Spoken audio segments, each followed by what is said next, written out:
Tonight, thousands of people in Newark, New Jersey are relying on bottled water to do what so many of us take for granted. The water coming into their homes is contaminated with lead at levels that exceed federal standards.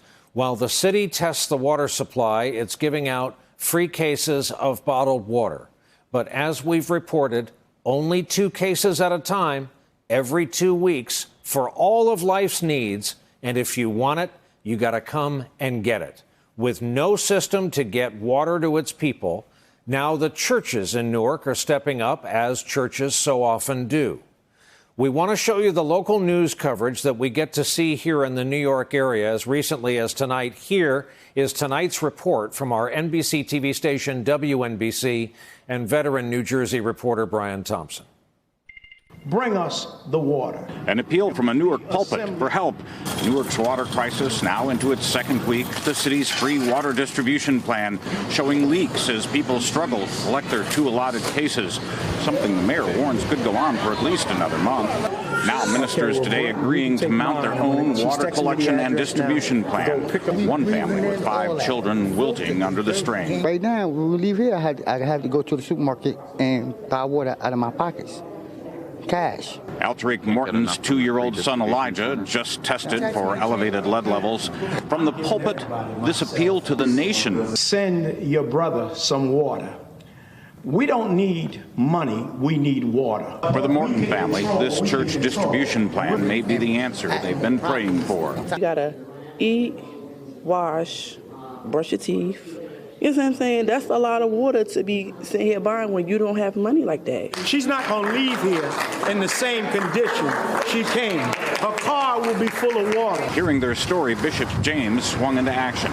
Minutes later, the Morton family was on its way with a starter case of water and the promise of more to come. We can handle it. We can house it.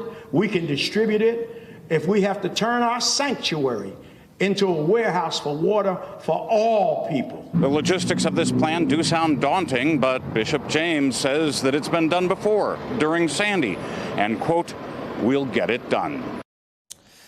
Now, the work of Brian Thompson for our local station. The New York Times has also been covering this crisis. The reporter for the latest piece in the paper is Christina Goldbaum, and she's been kind enough to join us in our studios tonight. Your story talks about the sign you see on some new construction. It says, City of Newark, lead-safe house, which leads me to believe that lead has been a thing in Newark for a good many years. How long have they known about this? So the lead-safe houses were first constructed back around 2009, 2010, when kids started showing that they had elevated levels of lead in their blood.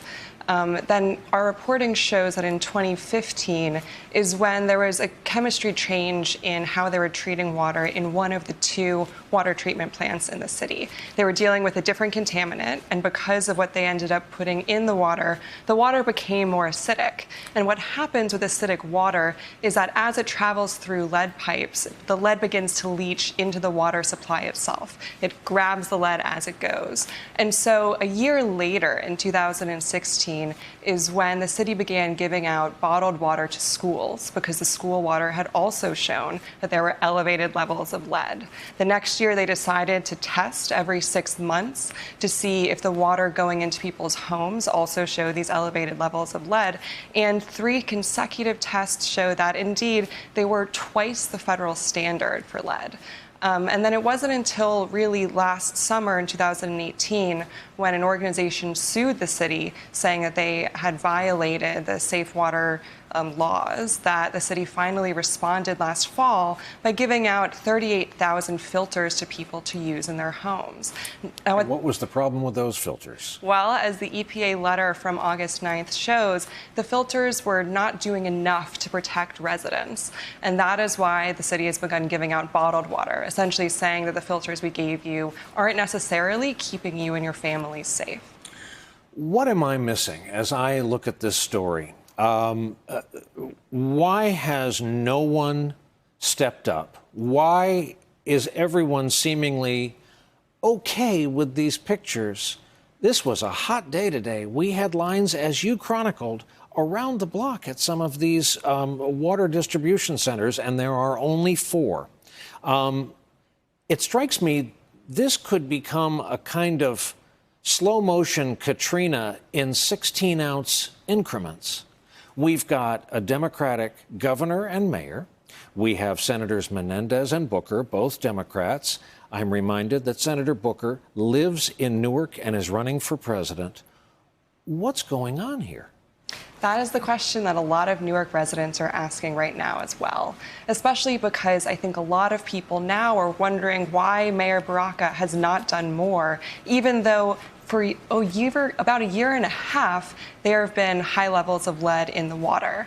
And now I think not everyone, first of all, had access to the bottled water. Some people were told that their water was coming from the other water treatment facility, so they would be fine, or they're living in newer houses that don't necessarily have lead piping. And now even those people are wondering, A, why am I not getting water? And B, why should I trust what the city is telling me that my water is safe? Because consistently, city officials have not stepped up to the plate in residents' views to protect people, even though they knew that there was lead in this water. Hey there, I'm Chris Hayes from MSNBC. Thanks for watching MSNBC on YouTube. If you want to keep up to date with the videos we're putting out, you can click subscribe just below me or click over on this list to see lots of other great videos.